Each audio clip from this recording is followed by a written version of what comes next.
Sinopsis film Gi tentang nasionalisme. Mari kita simak. Singkat cerita, pada tahun 1963, setelah lulus SMA, Gi pun melanjutkan studinya di Universitas Indonesia. Terlihat Gi yang sedang memimpin diskusi bersama teman-teman aktivis lainnya. Ini Jaka, Denny Mamoto, Herman Lantang, dan Ira. Tetapi apa yang lebih puitis selain bicara tentang kebenaran? Waktu itu Gi berangkat untuk menghadiri diskusi dengan Partai Sosialis Indonesia yang saat ini terlarang. Di sana juga terlihat segerombolan PKI yang tengah melintas. Waktu itu, sebagai anggota delegasi pemuda-pemuda yang setuju dengan asimilasi, Sohogi diminta menghadap Presiden Soekarno dan meminta restu pada beliau. Siap? Sohogi pernah berbicara dengan temannya. Biasanya Gi selalu berbeda pendapat dengannya. Menurut temannya itu, Soekarno mempunyai 3 aspek gelar seperti Raja-Raja Jawa, gelar politik, Kaula Intana Jawi, gelar militer, Senapati hingga Laga, dan gelar agama, Syekh Abidin Abdul Rahman. Presiden Soekarno adalah lanjutan dari Raja-Raja Tanah Jawa. Karena itu dalam tindakan-tindakannya, ia bersikap seperti raja-raja dahulu, beristri banyak, mendirikan keraton-keraton, dan lain-lain.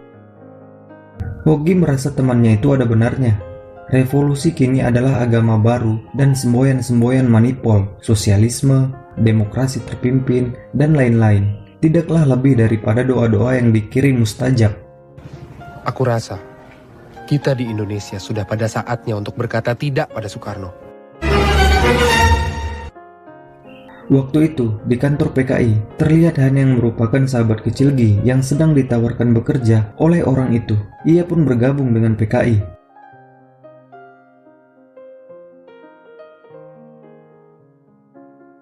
Di kampus, Gi heran melihat sikap Jaka yang tiba-tiba berubah. Namun tiba-tiba Ira datang. Diketahui mereka baru saja membentuk UKM Mahasiswa Pencipta Alam yang disingkat Mapala dan berniat merayakannya dengan naik gunung. Setelah itu, terlihat Jaka yang sedang bentrok dengan organisasi lainnya. Naik gunung. Di sana Jaka juga mempertanyakan sikap Gi terhadap pemerintah. Lu tuh sebenarnya kiri apa kanan sih? Hati-hati kalau bicara, Jak. Lu yang hati-hati. Sepulang kuliah, Gi bertemu dengan Han. Mereka sudah lama tidak berjumpa, namun Gi terkejut melihat Han yang sekarang bergabung bersama PKI. Di sana Gi marah dan coba menasehati Han agar tidak terjebak dalam permainan politik dan kekuasaan. Namun Han menjelaskan kepada Gi bahwa itulah jalan satu-satunya dia bisa mendapatkan uang. Ia ingin hidupnya berubah dan layak. Politik partai dan golongan telah masuk kampus. Organisasi mahasiswa yang besar seperti Gerakan Mahasiswa Nasional Indonesia (GMNI) atau Himpunan Mahasiswa Islam (HMI) hingga yang terkecil Persatuan Mahasiswa Katolik Republik Indonesia (PMKRI) bergerak dan berteriak atas nama golongan. Gi benar-benar tidak simpati. Gi ingin melihat mahasiswa-mahasiswa jika sekiranya ia mengambil keputusan yang mempunyai arti politis, walau bagaimanapun kecilnya, selalu didasarkan atas prinsip-prinsip yang dewasa. Mereka harus berani mengatakan benar sebagai kebenaran dan salah sebagai kesalahan, dan tidak menerapkan kebenaran atas nama agama, ormas, atau golongan apapun.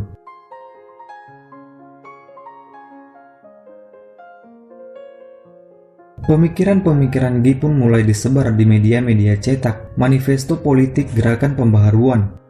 Setelah kemerdekaan tercapai, kenyataan menunjukkan bahwa kita masih jauh dari tujuan. Kita melihat dengan penuh kecemasan bahwa pemimpin negara dan pemimpin pemerintahan sekarang ini telah membawa bangsa dan negara Indonesia kepada keadaan amat yang sangat mengkhawatirkan.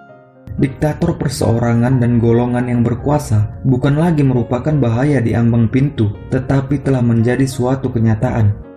Cara-cara kebijaksanaan negara dan pemerintahan bukan saja bertentangan dengan asas-asas kerakyatan dan hikmah pemimpin dipakai sebagai topeng belaka, justru untuk menindas dan menumpas asas-asas demokrasi itu sendiri. Ternyata negara ini banyak kibul ya. Di kampus, dalam rapat senat, salah satu mahasiswa menuntut agar panitia MAPRAM itu untuk dibubarkan, termasuk susunan senat harus dibubarkan. Ia menganggap bahwa ada intrik-intrik dalam senat yang ingin menyingkirkan GMNI.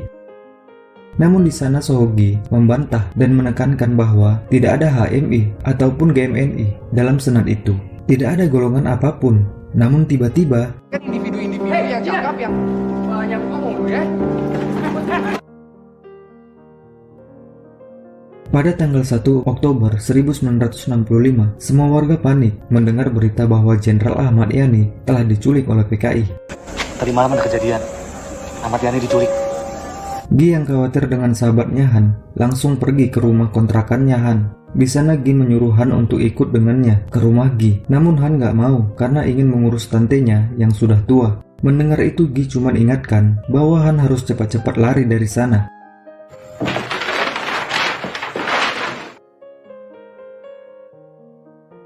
Pada bulan Januari 1966, organisasi-organisasi mahasiswa telah menggabungkan diri dalam Kesatuan Aksi Mahasiswa Indonesia atau KAMI dan akan turun ke jalan dengan 3 tuntutan.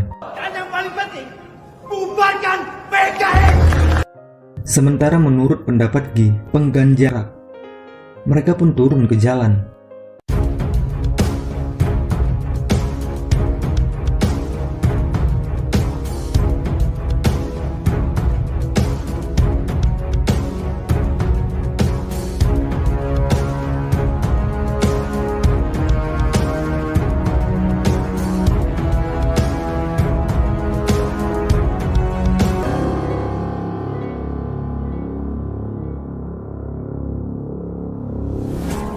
Mereka juga menarik salah seorang pejabat itu keluar untuk menemui mereka.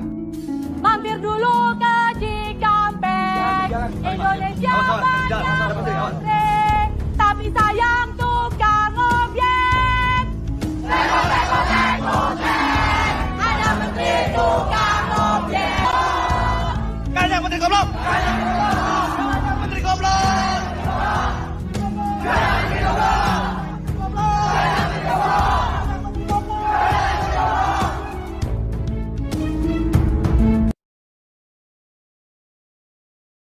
Setelah itu, pada bulan Februari tahun 1966, Bung Karno baru saja selesai pidato dan mengumumkan pengumuman pentingnya.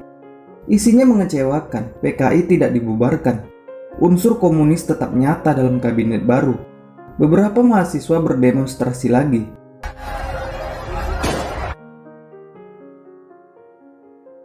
Hari berlalu, musim berganti. Sohogi pun telah menyelesaikan kuliahnya dan kini bekerja sebagai dosen di Universitas Indonesia. Tak hanya itu, Gi juga semakin aktif memberikan kritik kepada pemerintahan Orde Baru, di mana pada tahun 1966 pemerintahan mengadakan perubahan parlemen. Anggota-anggota yang pro-komunis dan pro-Soekarno diganti, dan kini terdapat 13 orang pemimpin mahasiswa dalam parlemen. Sebagai anggota, mereka punya hak yang sama dengan para anggota-anggota lainnya.